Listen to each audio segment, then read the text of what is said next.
મારા વાલા પ્રિયો, ઈશુના નામમાં હું શુભેચ્છા પાઠવું છું. તમે કેમ છો? તમે સ્વસ્થ છો ને? આ સવારનો સમય કેવો છે? શું ખુશીનો સમય છે?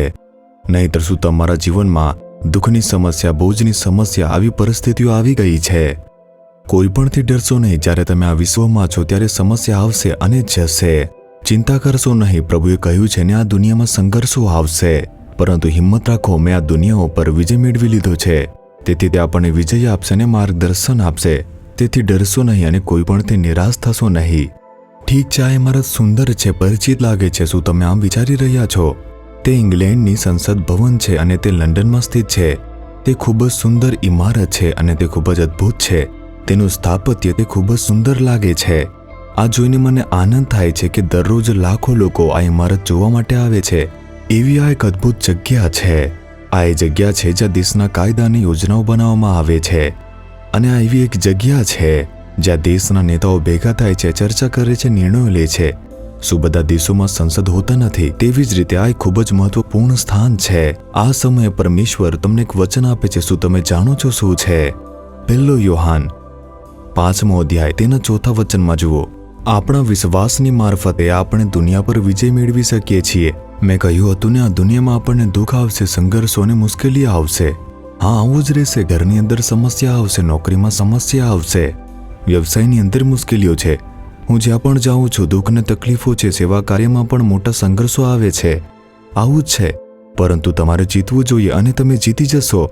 તમે કેવી રીતે જીતી શકો છો? પ્રભુ કહે છે, આ દુનિયામાં તમારે સંઘર્ષો થવાના છે, પરંતુ હિંમત રાખો, મેં દુનિયા ઉપર વિજય મેળવ્યો છે. તે શા માટે જીતે છે? તે સર્વશક્તિમાન ઈશ્વર છે. તેમણે સ્વર્ગ અને પૃથ્વીનું સર્જન કર્યું. તે શા માટે જીતે છે? તે આપણા માટે છે.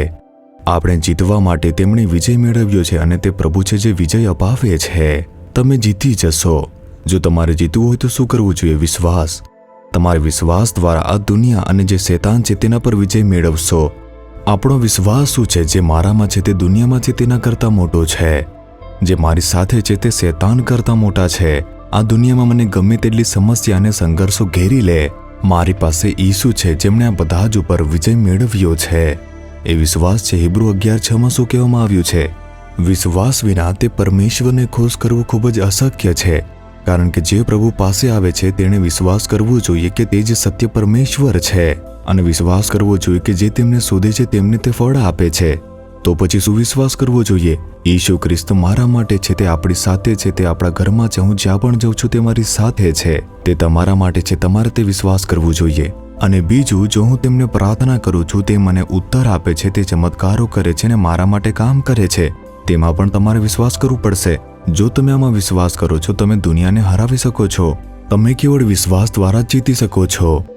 એક સમયે જ્યારે રાણી વિક્ટોરિયા ઇંગ્લેન્ડ ઉપર શાસન કરતી હતી, તે સમયકાળમાં તેણીએ વિશ્વના ઘણા બધા દેશો પર શાસન કર્યું હતું, જેમ કે ભારત, શ્રીલંકા, પાકિસ્તાન અને બાંગ્લાદેશ જેવા ઘણા બધા દેશો ઉપર તેમણે શાસન કર્યું હતું. અને ઓસ્ટ્રેલિયા અને ન્યૂઝીલેન્ડ આવા ઘણા પ્રદેશ પર શાસન કર્યું. છતાં તે એક નાનો દેશ હતો, તો પણ તેમણે શાસન કર્યું.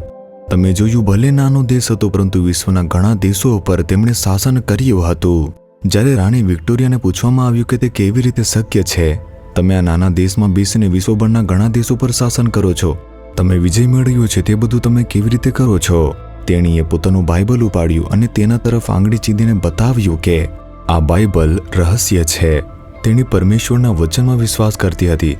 તેણી બાઇબલના પરમેશ્વરમાં વિશ્વાસ કરતી હતી. તે મને વિજય અપાવશે, એવી રીતે તે વિશ્વાસ કરતી હતી. તે વિશ્વાસને કારણે જે તેણી વિજય બની હતી. તેણીએ પોતે જ આ કહ્યું છે. અને એવી જ રીતે પરમેશ્વર તમને કહી રહ્યા છે, તમે વિશ્વાસ દ્વારા વિજય મેળવશો. તમે તમારા વિશ્વાસમાં નિરાશ કેમ થાવ છો? જો તમારો વિશ્વાસ વધવો હોય તો વચનોનું મનન કરવું પડશે. પરમેશ્વરનું વચન કહે છે, જેમ જેમ પ્રભુનું વચન સાંભળતા રહેશો, વિશ્વાસ વધશે. જેઓ વચનને વાંચતા નથી તેઓ લોકોમાં વિશ્વાસ કોઈ દિવસ વધશે નહીં. તેથી આપણે દરરોજ બાઇબલ વાંચવા જોઈએ અને વચનને તમારા હૃદય ઉપર લખવું જોઈએ, જેથી તમારો વિશ્વાસ વધશે. તમે વિશ્વાસથી દુનિયાને જીતી શકો છો અને તમે આજે વિજયી થશો. પરમેશ્વર આ સુધી ચાલી રહેલા સંઘર્ષનો અંત લાવવાના છે. તમે જીતી જશો, વિજય મેળવશો. શું વિશ્વાસ કરો છો? તેથી હવે કહો, હે પ્રભુ, હું વિશ્વાસ કરું છું, હું તમારામાં વિશ્વાસ કરું છું, તમે મારી સાથે જો વિશ્વાસ કરું છું, તમે મારા માટે બધું કરી રહ્યા છો, હું વિશ્વાસ કરું છું. હું વચનમાં વિશ્વાસ કરું છું અને વચનના જે પરમેશ્વર છે તે સામર્થ્ય છે, હું વિશ્વાસ કરું છું. હું તે જ વિશ્વાસથી વિશ્વ ઉપર વિજય મેળવીશ. ઈશુના નામમાં મને વિજય આપનાર પરમેશ્વરની સ્તુતિ થાવ. Amen, amen. Jesus Redeems Gujarati YouTube ચેનલને સબસ્ક્રાઇબ કરો. દરેક નવા કાર્યક્રમની માહિતી મેળવવા માટે બેલ આઇકન પર ક્લિક કરો.